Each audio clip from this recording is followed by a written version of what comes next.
Okay, so in today's video, we're going to be talking about the Gaggia Classic E24. I'll do a little walkthrough of the machine and I hope you enjoy it. So, without further ado, the Gaggia Classic E24 is built fantastically. Let's have a look at it. Okay, so the steam wand is a fully professional setup. It articulates around, as shown. Doesn't go up or down, but it does move quite nicely. Just here, we've got the double portafilter spout, lovely. And the drip tray top is made of metal. The bulk of it is plastic, but there's a great capacity in there. Behind me is the water tank. That is made of plastic, and you've got a capacity of 2.1 litres, which is enough for one of these and a little bit more. Over here, you've got your outlet pipe for the solenoid valve, and we'll have a look at that in a moment. So in the box, you get 3 baskets and a plastic tamper. You get a single, a double, a pressurized, and that plastic tamper, which really I think everyone should just do themselves a favor and throw away. So if you wouldn't mind, brilliant. The pressurized basket has just one hole in and should only really be used by beginners. Use the double basket or the single basket, but I don't really use the single basket because I don't like it. You join me here on the roof terrace. This is a lovely area to warm your cups. It gets nice and hot during the process of making a coffee, and it's a good place for storage, but it does get scratched up pretty quickly, so you lose that kind of mirrorly niceness.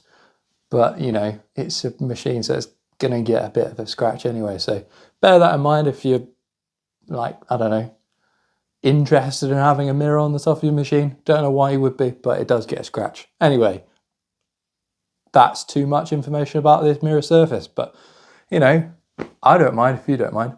So let's have a look over here. And down there you can see our little steam activator thingamabob. You twist it and steam goes on when the steam is working. If we have a look down here, we've got 3 buttons. We've got the steam button, which will heat up your tank to steam capacity, so that valve actually produces steam. In the middle, we've got our brew button, which creates our lovely, delicious coffee. And on your left, there is the on button, which I'm just going to tap twice because I like it so much, because it means that you are going to have a coffee in the morning. All right, so let's have a look behind me. And then if I get back up, at the back here, you'll notice an area where we can open up and get access to that water tank that you saw down below. That means you don't need to take all that jazz out down below to fill up your water tank. You can just pour it straight down there. Brilliant. I'll catch you on the inside of the machine. So just below me, this sort of circular hole here, that's where the water would come through that opening that I've just jumped through. Brilliant. Just down next to it are 2 plastic tubes. The one closest to you here is from the overpressure valve, which is up the top here. When water gets to a certain pressure, it will just go back out into the water reservoir. All right. The one just behind me is the intake into the vibratory pump at the bottom. Now, I just mentioned it. This is the vibratory pump just behind me. It's lovely. It's suspended a little bit, so it's slightly quieter than you'd expect if it was sort of fixed to something. But, you know, there is a fair sound with it, which is common with vibratory pumps, you know, vibration, noise. Anywho. Just over here is a brass boiler. And you may be thinking, whoa, Billy, Gaggia have been doing aluminium boilers for so long. Why is it brass? Well, they had a bit of a, you know, screw up. They have used aluminium boilers for ages, and they've not really had many problems until they produced a machine called the Gaggia Classic Evo. And they did this coating on the inside of the boiler that was aiming to reduce scale buildup and increase the longevity of the machine, which is something Gaggia really strive for. But unfortunately, that didn't go to plan. The coating flaked off and came out in the steam and in the brew, and people weren't happy because you don't really want to eat chemicals or drink chemicals. All in all, bad times. Since then, they've discontinued those machines and they're all produced either with the aluminium non-coated boiler or the brass boiler.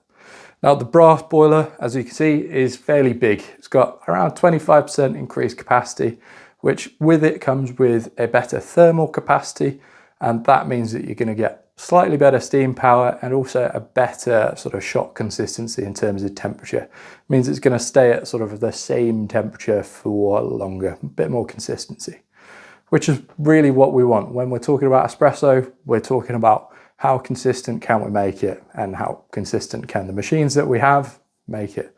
And the brass boiler is definitely a good player in that category. Now, connected to the brass boiler at the back, this little number in blue, that's your three-way solenoid valve. Up top, we've got the steam thermostat, and around the corner, which you can't see at this angle, is the brew thermostat. You've also got the connection points to all the heating elements as well. At the very top is the sort of aluminium coloured steam valve that connects the outside, and you saw that sort of steam, I don't know what to call it, steam spinny thing. And that then connects that steam arm, which, you know, lovely. So what I'll do now, I will magic myself outside of the machine to tell you my final thoughts. Not that I couldn't tell you here, it's just, it's a slightly weird angle, it's getting a bit warm.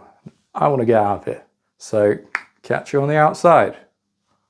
So the Gaggia Classic E24 is a fantastic machine. It goes without saying. It's well built, it is sturdy, and it does produce fantastic coffee. Some of the things included with it, like that plastic tamper, I just cannot get over, and I don't know why Gaggia do it. But it means you can customize it and make it your own. One of the best things about a Gaggia machine is your ability to modify it, and there's fantastic resources to modify it online. I have bought most of my modifications from Shades of Coffee, and I'd recommend them to anyone. I'll pop a link in the description so you can check out some of their stuff. One of the things that I think everyone should consider doing is getting a slimline drip tray, which helps you to fit under your scale, and I think it looks pretty cool. I've also got a walnut portafilter holder and a walnut steam spinny thingamabob. I've then made it pretty cool by adding that backlight so I can see how much water's in my water tank, and I've also added a PID, a pressure gauge and flow control, which just gives me exceptional control over my coffee.